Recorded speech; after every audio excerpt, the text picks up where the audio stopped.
Congratulations. Looks fantastic. A lot of hard work, it seems. Now, what does it say? Host I said to start a video. Okay. I can't see so, you. So this is, so it keeps coming up. What's this? You need to switch on your video. It doesn't matter. Okay. So you can hear me okay, yes? Yeah, we can hear you, we can see you. Good. So this is the final panel. I'm delighted to have how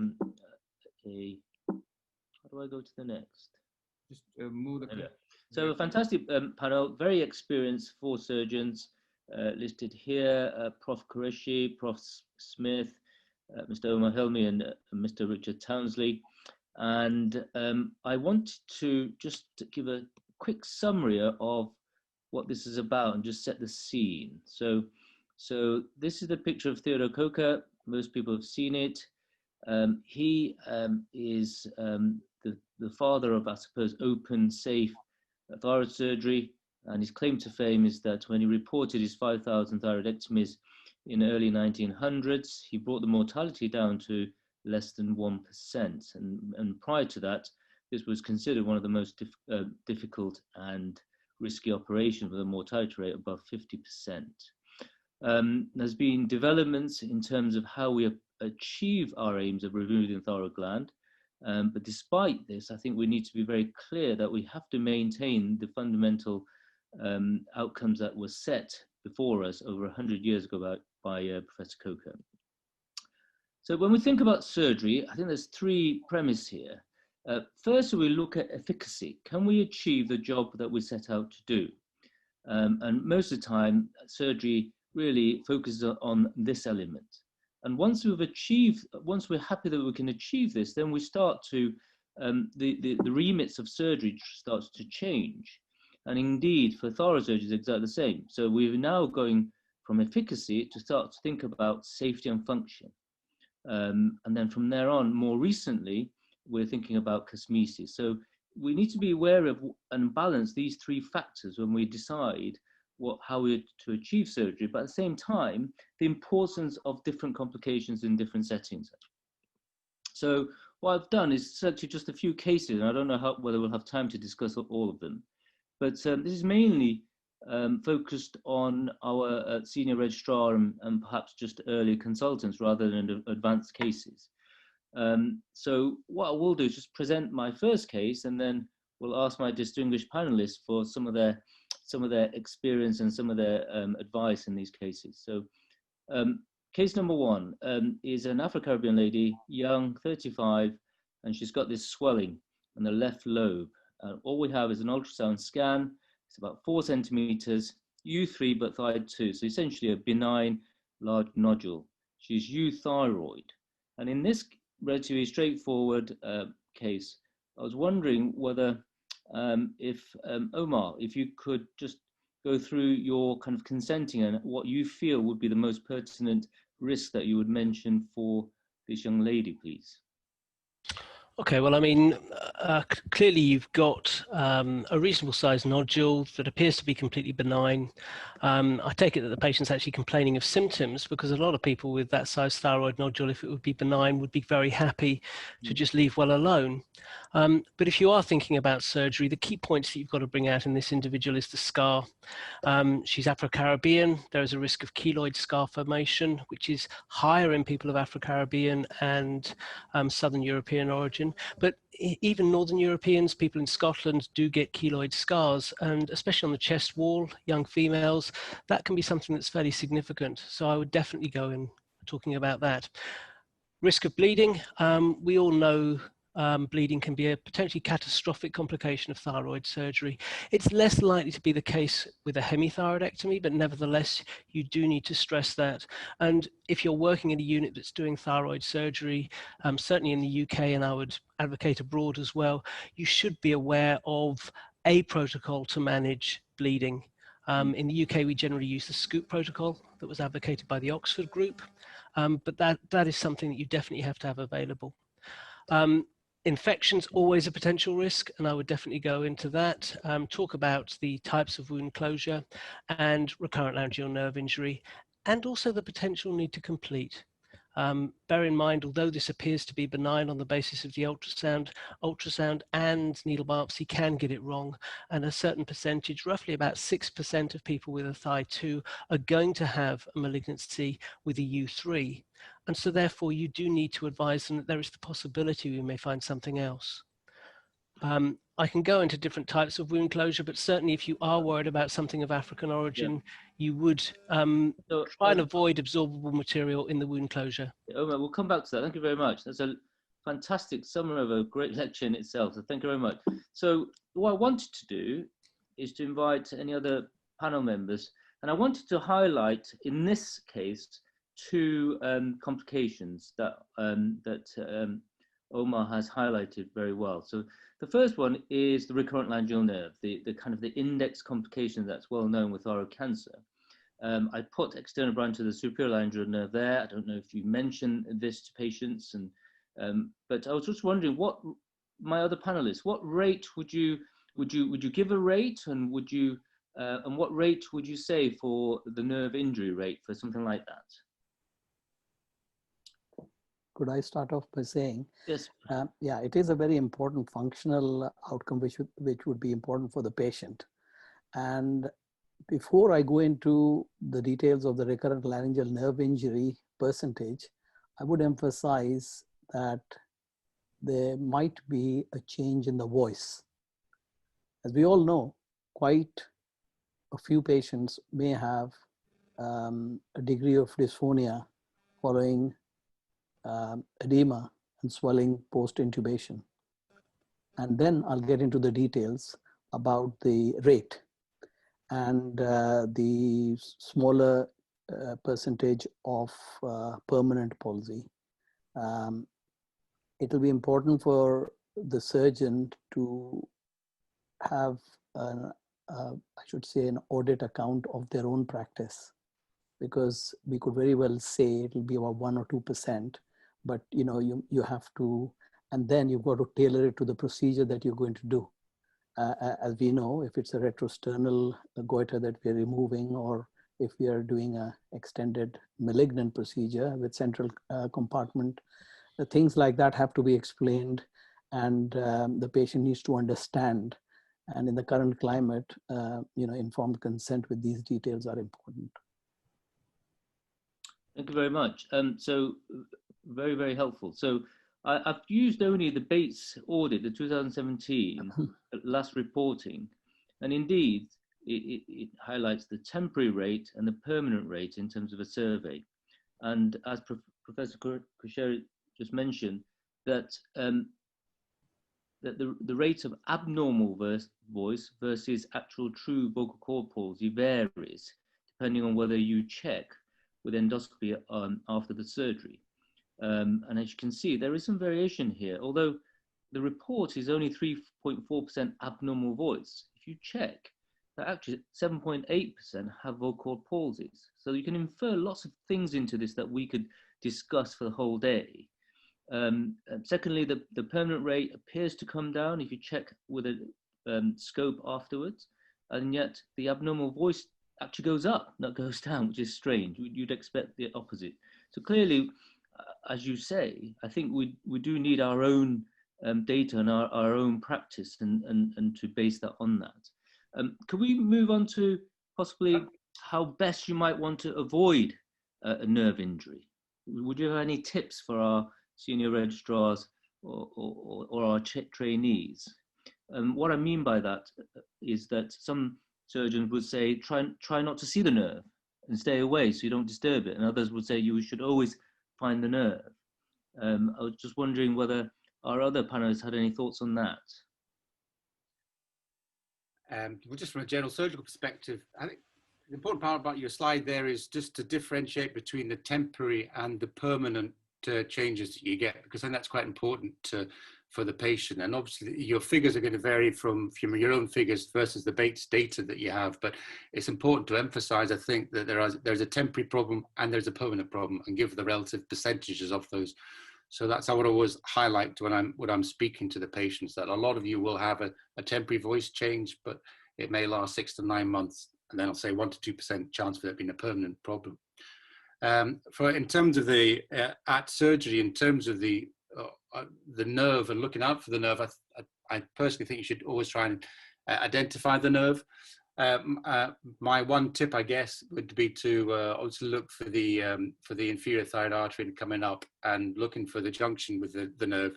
If you can't find it there, a lot of the time you will see the tubercle of Zucker candle, and I like that as an anatomic landmark for looking for the nerve, because once I've identified the tubercle of Zucker candle, you can usually see the superior parathyroid just below it, and B, the recurrent laryngeal nerve going in just behind it. And that's the point usually where you can catch the recurrent laryngeal nerve if there's going to be a problem as it goes into Berry's ligament.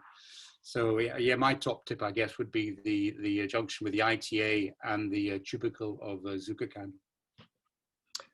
Could I ask, so often we see two branches just at the thyroid bed, and I was just wondering what relevance that would have and how you would decide which branch is the premise branch to preserve. I'm sure we'd try and preserve both, but sometimes it can be challenging. How do you identify the actual motor branch? Well, if you've got the nerve monitor, it's fairly straightforward. You stimulate both, and the one that's motor to the larynx will respond. But as you say, we really don't want to divide either of them, because the sensory branches and also the nerve to cracopharyngeus can come off the secondary branch. I mean, my best tip to avoid injury is to stay meticulous with your hemostasis. And because any blood in the area will disguise the nerve. So if you keep a nice bloodless field, you'll almost always find it. So yeah, role of nerve monitors, we've never proven that they actually help prevent nerve injury, but they certainly make us feel better at the end of the operation when you can positively stimulate it and say that it's definitely intact. So would my 4 panel members all use nerve monitoring routinely? I do. Yes. I do, yes. I have worked in a centre where the NIM monitor wasn't available, and if you haven't got one, a nice way around that is if you stick your finger around the back of the larynx onto the joint, and you stimulate the nerve with a disposable nerve monitor, you'll feel the joint move. So if you don't have a NIM monitor, that's a bit of a shortcut. So would anyone have any views on the role of the nerve monitor? Because research generally shows, probably because of lack of research design rather than the actual difference, but that the use of nerve monitor does not materially impact on the rate of recurrent laryngeal nerve palsy. What do you think the role of the nerve monitor might be, given that most of our members don't seem to use it? Only 20% actually use a nerve monitor regularly, and almost a half never use it at all. So clearly there is some, there's lack of interest in the nerve monitor, and yet all 4 of our panelists use it. Anyone have any thoughts on the nerve monitor? So if you have a trainee, would you recommend it, and if so, why? Yes. Hi there. Yeah, well, we studied this a few years ago. I mean, the role of the nerve monitor is it confirms what you think is the nerve is indeed the nerve, and so you have to do less dissection to prove it. And that has a material effect on the time taken to do the surgery, and is also very useful when training. I mean, we showed that there was actually, on average, a 15-minute reduction in surgical time when you used the nerve monitor when compared to when you didn't. And obviously less dissection means less risk of damage to the nerve supply, which presumably will then equate to less risk of temporary cord palsies, although we weren't looking at that specifically. Okay, so we'll press on. So I'm really, I was really happy that you pointed out the scar. That's what I was trying to lead into here for this lady. Is it something that our panelists would routinely discuss, not only in Afro-Caribbean, but generally about the scar outcome? Do you find cosmesis a relevant and an important outcome or stroke complication in thyroid surgery? I must admit, and the vast majority of my patients often have other neck scars already from amateur head and neck surgery. But it is something that I always mention to the patient. There is still a group of patients who seem surprised when you tell them that they'll have a scar. And I think this whole idea of, some people seem to believe that plastic surgery means there's going to be no scar, but I do always definitely mention the certainty of a scar, and I always actually mention whether it could be keloid or hypertrophic as well. Professor Smith, I normally find endocrine surgeons much more meticulous in their scar closure.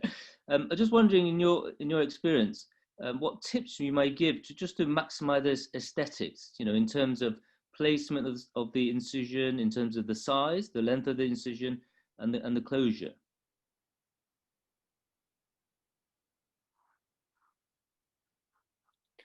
I think there's 101 different ways of closing the wound. I always try and hide my scar in a skin crease, and I always tell the patient it'll be red and livid and very obvious to start with, and then over time, it will fade in most cases. I close the skin with a subcuticular proline, which I remove 6 or 7 days following the surgery. But I think you use whatever method works in your hands, and it's about trying to minimize tissue damage, have a tension-free closure, and all the usual bits of advice about trying to get a good scar. Okay. I could just add that in addition to what Richard just said, it's very important to look after the edges of the skin while we're retracting and expanding the wound. Great. Thank you. We'll go to case 2. Jai, how many minutes will you give us more? What's left? Jay? About 20 more minutes. Okay. So I think we've covered 2 really important so-called complications. Maybe cosmesis and scar was not considered a complication in 1900s when the mortality rate was high, but as I alluded to, it can be much more relevant as we start to think about our role of surgery. So here's number 2. So this is a young lady. She's got like a toxic, for a young lady, it's a toxic multinodular goiter, and it was real challenge to control this. And we finally got there recently with the maximal doses of carbimazole, TSH, most recent TSH, always undetectable in these cases, but free T4, free T3 normal. So the endocrinologist basically said, look, take this out, please. So in this patient, what other pertinent risk factors would you want to highlight, please, for this young lady? Perhaps we can start with Richard.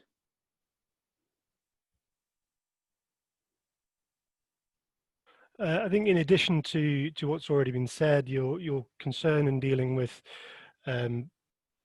patients who have toxic multinodular goiter is the potential for thyroid storm in the post-operative period, and I think that definitely requires discussion on top of the things that Omar said earlier on. Okay.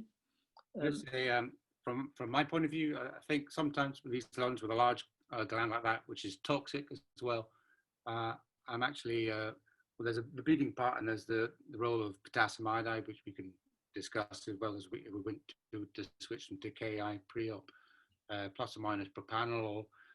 Thyroid storm is something, actually, to be honest with you, I rarely see as having been a problem, despite dealing with some of the significantly toxic Graves ones. But the one problem I do have with these large toxic glands is quite a high rate of hypercalcemia post-operatively, and I do go about that one with them pre-op, and actually I put them all onto vitamin D pre-op, because I do think it helps with the post-operative hypercalcemia. Okay. What about bleeding, Omar? Would you be, do you think your rate of bleeding in this patient might be slightly more? Would you be more concerned than the previous case? And also, I was just wondering what you consider the role of the drain. Do you use an energy device to try and minimize this? Going into the surgery, half expecting a very vascular gland.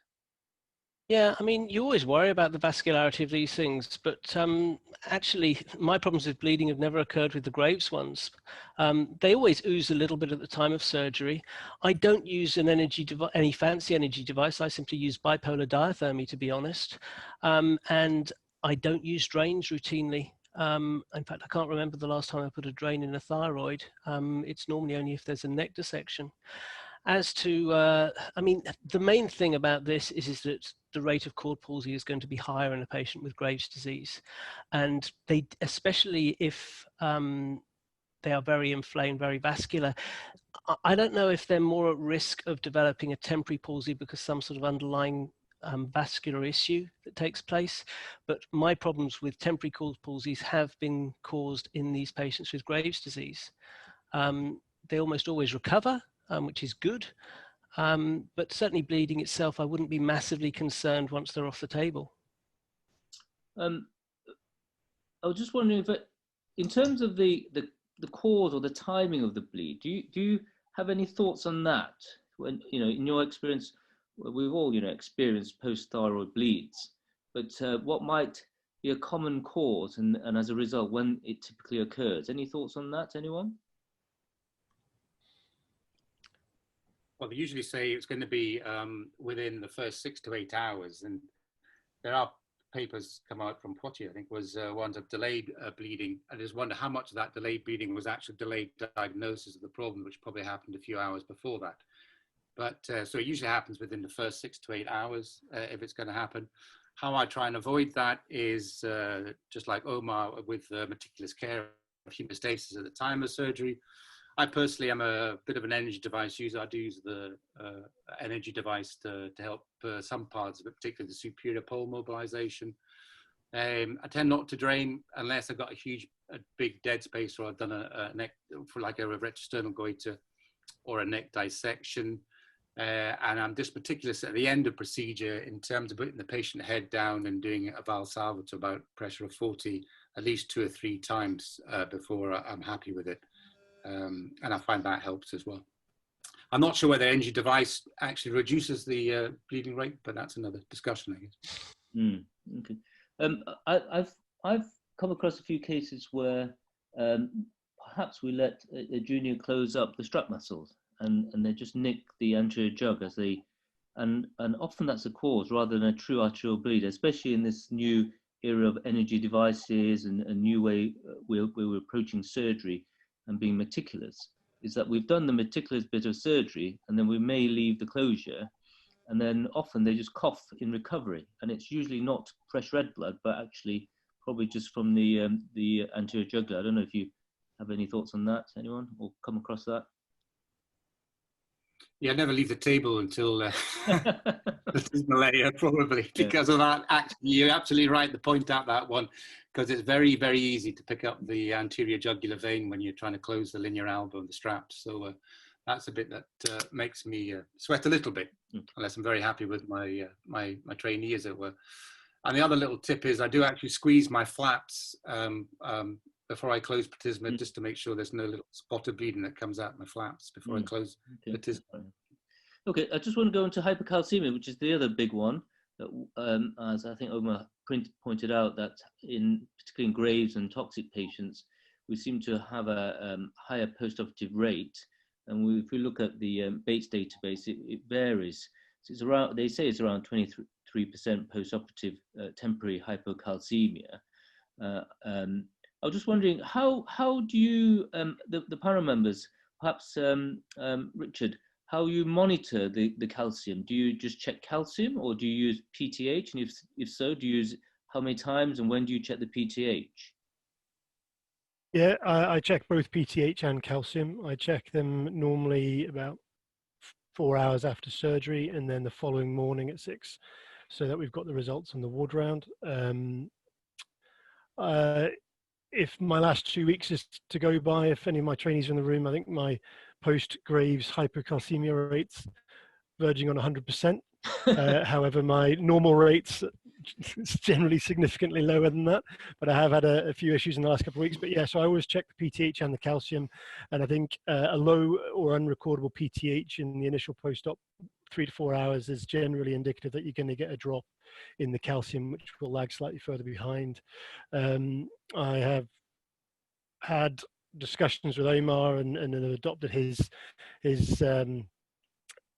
use of prescribing calcium preoperatively for the Graves if they've got a deranged alk phos. But I think PTH is a better earlier warning that your calcium is going to drop than your absolute adjusted calcium level. Would any other panel members have a slightly different way of monitoring the calcium? So I tend to, well, for thyroid surgery, for total thyroidectomies, I will just tend to do them the day one post-surgery. And again, at 6 o'clock in the morning, I'll do the calcium and PTH, unless they've had symptoms prior to that. But usually it's day one post-op, first thing in the morning, you get the calcium and the PTH done.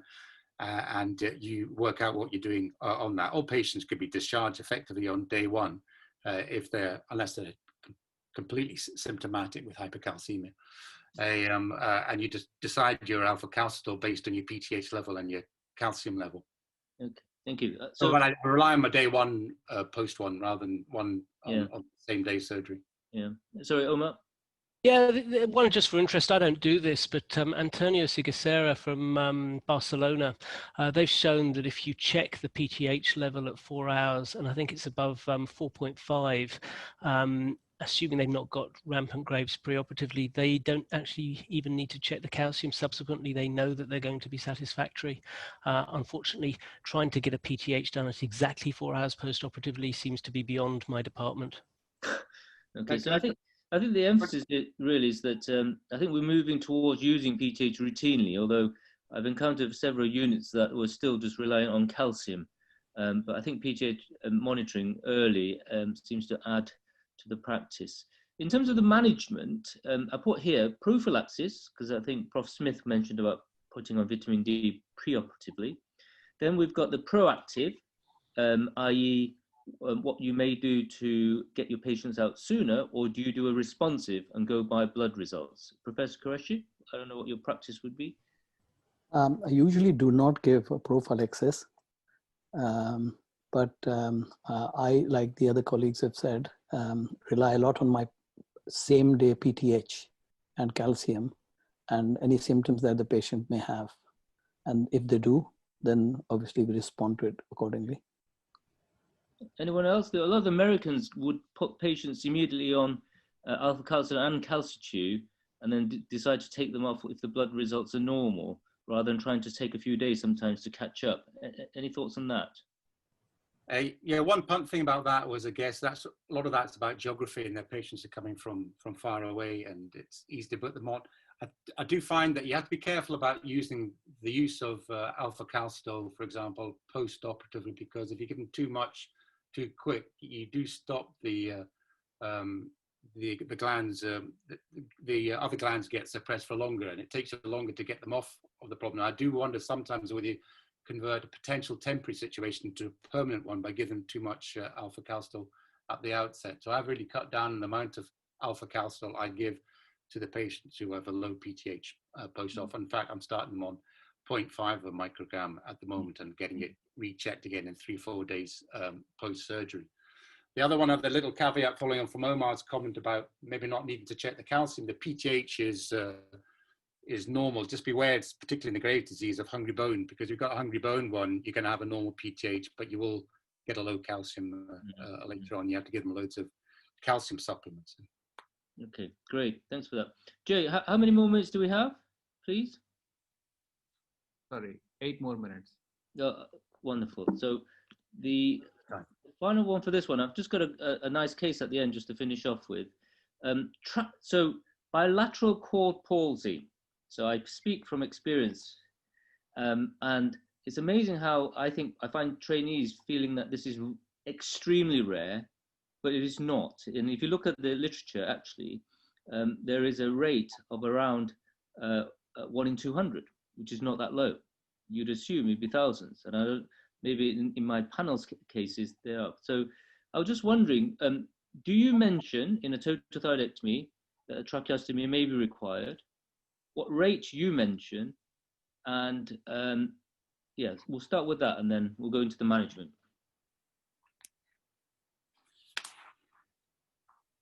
Omar?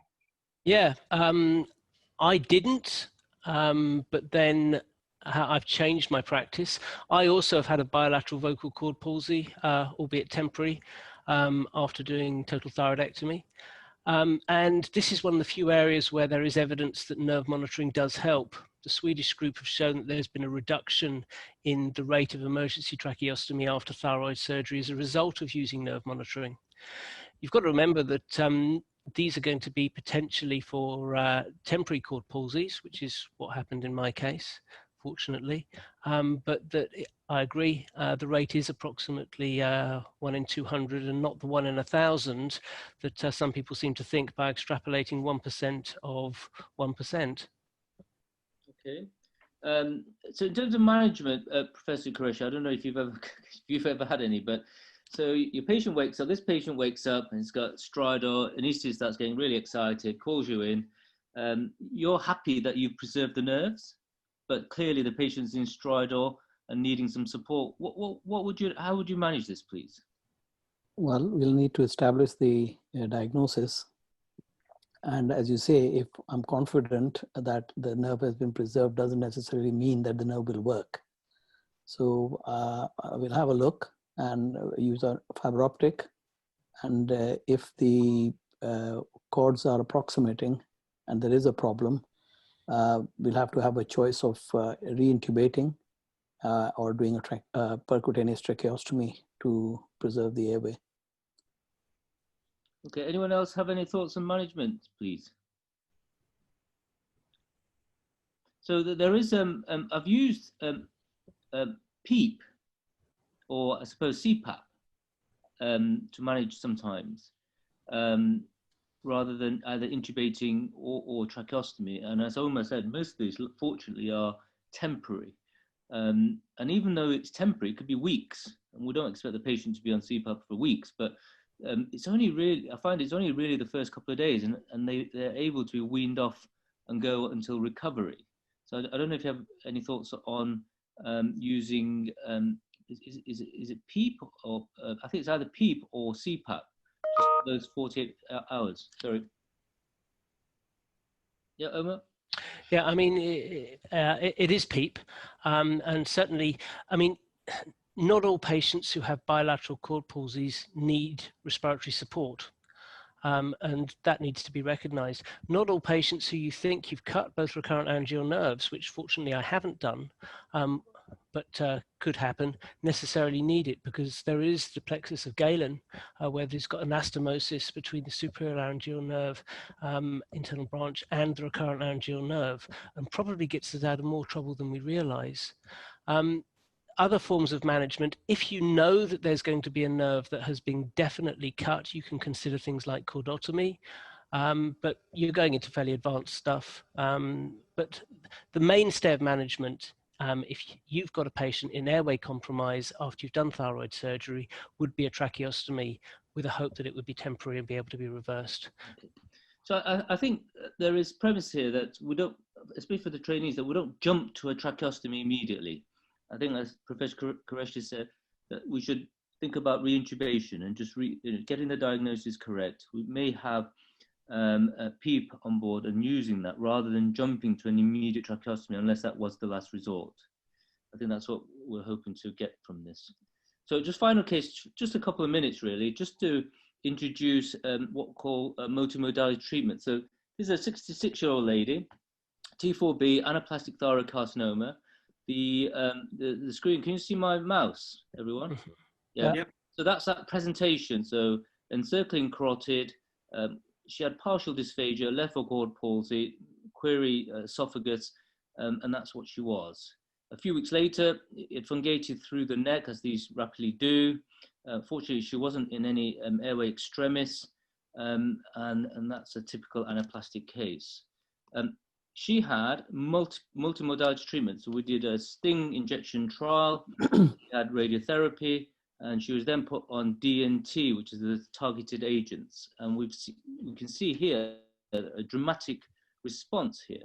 And so the question is, what do we do? So she's on DNT. She's been like this for 3 months. It's not shrinking any further. The skin is scarred and adherent to the tumor here, but clear. She's not in stridor, but she has dysphonia and she has partial dysphagia. So what would our panel members consider? So the oncologist is saying, what do you think? Who would go in?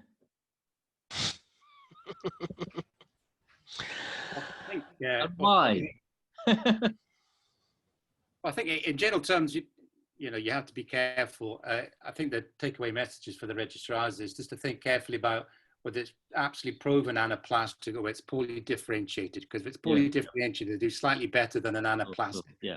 If your core biopsy or whatever has revealed that it is an anaplastic cancer, then you have to think seriously in terms of the surgery that you're doing.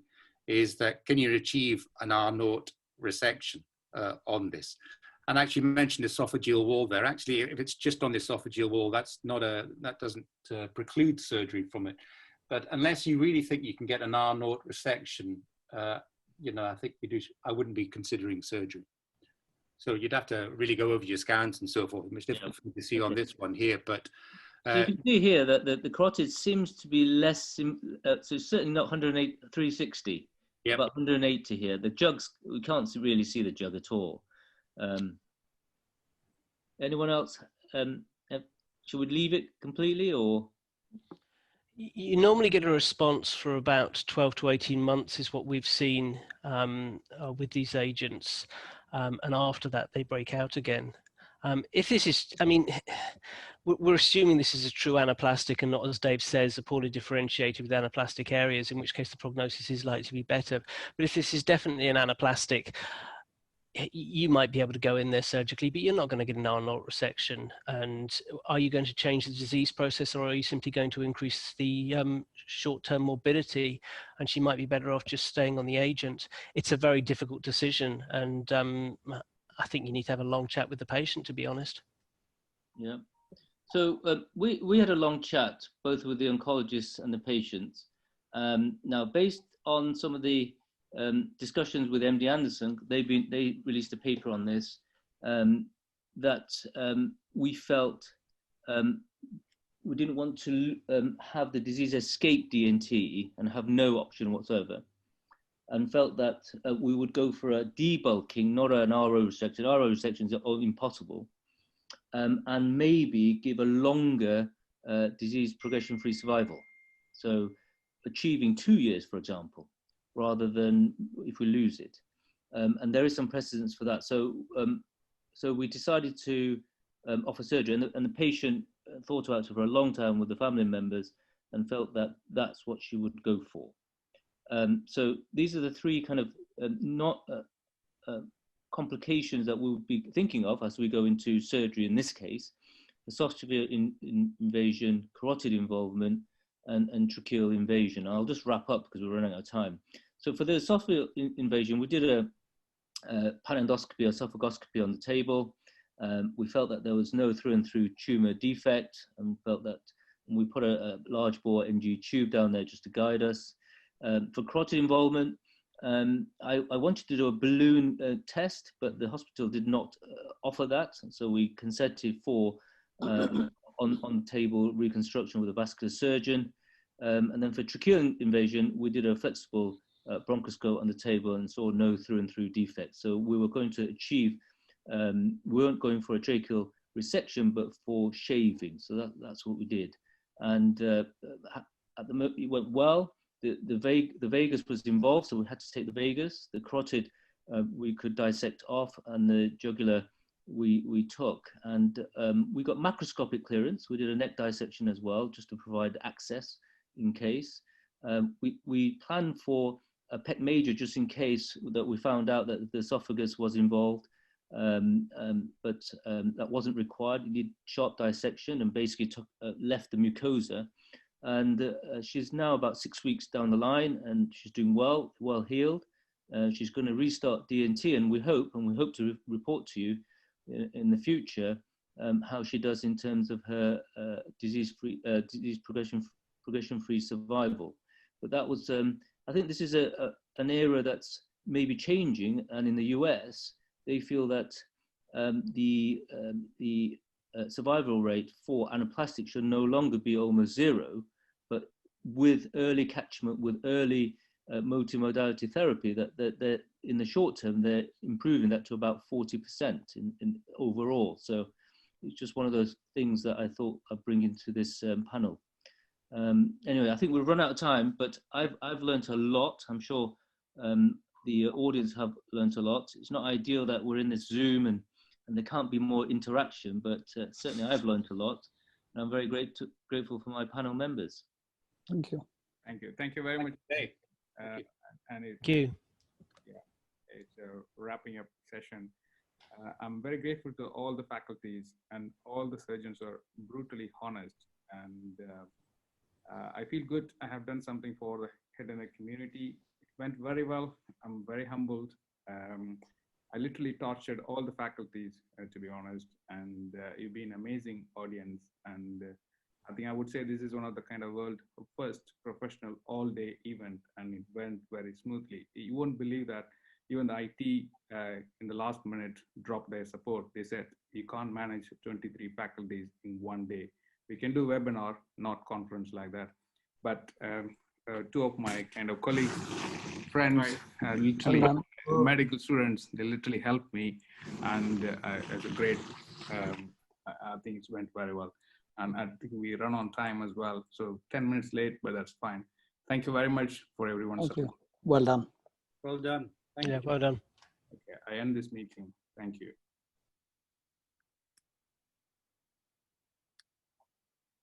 Goodbye.